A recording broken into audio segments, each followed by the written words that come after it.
It's no secret that Vikings were ferocious warriors with a history of attacking nations and massacring their citizens. These ferocious seafaring Scandinavians would slay hundreds of thousands of people and carry out some rather brutal ceremonial deaths. What is known is that the Viking period was filled with intense ceremonies as well as a few bizarre traditions that the Vikings performed. So keep watching because you won't believe the peculiar rituals that went on back then. First, we have the human sacrifice. When a person of wealth and aristocracy died, a sacrifice had to be made, which was generally a slave who would have to join their owners in their afterlife to serve them. The most valuable offering that the Vikings could offer to the gods was a human life. According to the literary text, Odin, the magician of the gods, specifically requested human sacrifices, with the occasional goat thrown in for good measure. Thietmar of Merseburg, a clergyman from the Viking century, offered an unsettling depiction of what's required in said human sacrifices. Give to the gods 99 men and exactly as many horses, dogs, chickens, or hawks, because these should serve them in the kingdom of the dead. For a long time, his writing, along with that of a monk named Adam of Bremen, were rejected as Christian hatchet operations designed to degrade and demonize the Vikings as vicious pagan barbarians. However, archaeological evidence suggests that human sacrifices were indeed carried out. The blood eagle, which according to some stories was a particularly extravagant sort of ritualized slaying performed as a violent devotion to the god Odin, was possibly the most gruesome of claimed Viking ceremonies. Legend has it that the blood eagle included laying the victim face down, then cutting open his back, chopping into the ribcage, and taking out the lungs to make monstrous wings. Up next, tooth modification. People have always gone to great lengths for fashion and looks, even if it involved excruciating body modification, and the Vikings were no exception. Viking teeth have been discovered at a Viking cemetery at Kabarsvik on Gotland, which has provided more specimens than any other site examined thus far. The majority of the teeth discovered had clean parallel lines solely on their two top front teeth, which may have been marked with charcoal or other coloring rubbed in to intensify the effect. Lines were found etched into 3, 4, or even more teeth in some cases. Why would somebody want to file lines into their teeth, you may wonder? The specific function of these grooves is unknown. However, they are thought to have been aesthetic, a statement of one's warrior rank, or meant to terrify and intimidate their enemies. We do know that the Vikings were very particular about their appearances. It's been known that Vikings always brushed their hair and even used to press their garments with hot rocks to iron their clothes. Because you don't want to pillage a community with a creased tunic and messy hair. Vikings were exceptionally clean. They washed and groomed themselves on a regular basis and were known to bathe weekly, which was more than most people at the time, like Europeans. Their hygiene equipment, which included combs, razors, and ear cleaners, were frequently fashioned of animal bones. Then we have looking good.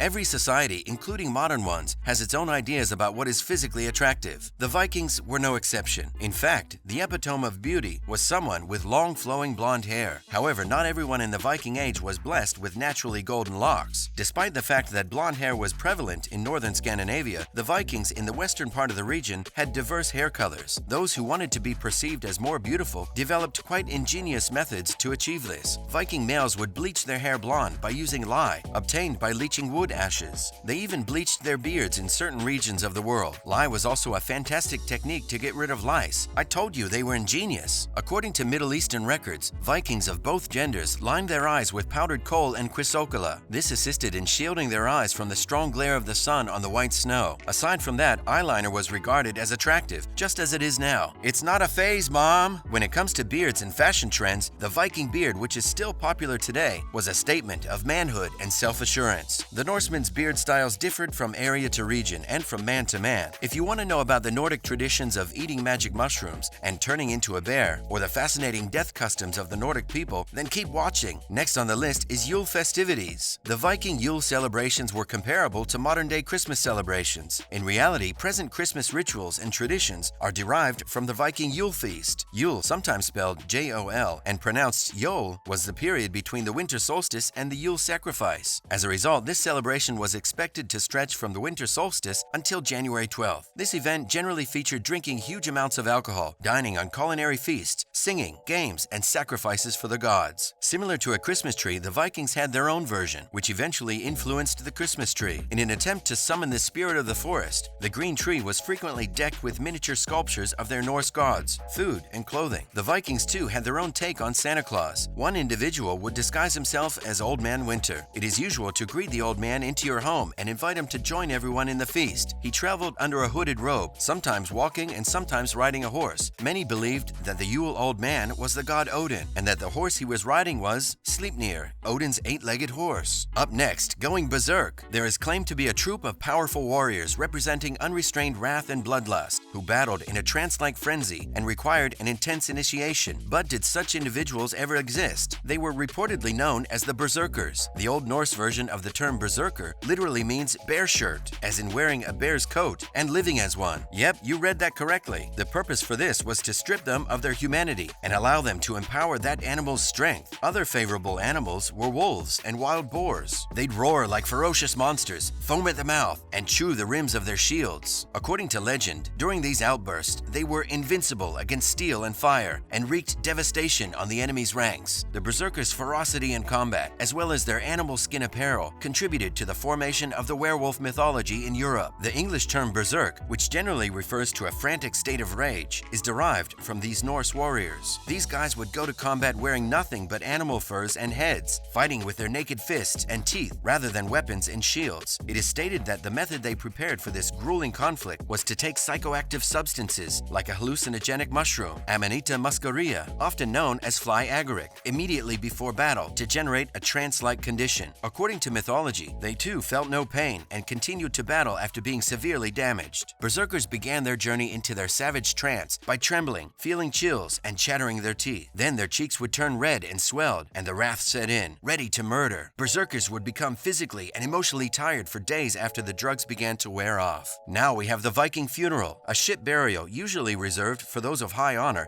is a significant practice when a Viking dies. The deceased would be put to rest on a boat or a stone ship, with grave gifts made in line with his status and profession. If the deceased had slaves, they were reported to be sacrificed, so they may serve their owners in the afterlife. And you thought your boss was bad. It was even worse if you were a female slave. If a chief died, one of his slave girls would volunteer to accompany him to the afterlife, but an unpleasant ceremony had to take place beforehand in order for her to do so. While the cremation ceremony was being prepared, the girl was cared after and kept intoxicated with different beverages. There's a reason why the girl is kept completely out of it. What follows next is horrific. Stay watching to find out what happened. The girl would then be forced to perform sexual rituals in which she would have intercourse with every man in the town before being strangled. If that wasn't enough, the village matriarch would stab the female slave, and her body was placed on a wooden ship with her master, burned on fire, and carried out to sea. The sexual ceremonies represented the Viking method of transforming the chieftain's life force. To honor their gods, Vikings performed elaborate burial ceremonies and deposited various goods in graves. They thought that a good send-off would not only assist the dead in their passage to the afterlife, but would also aid in preventing death from spreading amongst the community. Incorrectly burying a body may irritate the spirit of the deceased, prompting the ghost to return to haunt the family and claim the lives of other family members. There you have it, an insight into what it's like to be a fearsome and powerful Viking, as well as some of the bizarre rituals they used to perform. We hope you enjoyed today's video. Let us know in the comments which tradition surprised you the most, and don't forget to subscribe. Bye!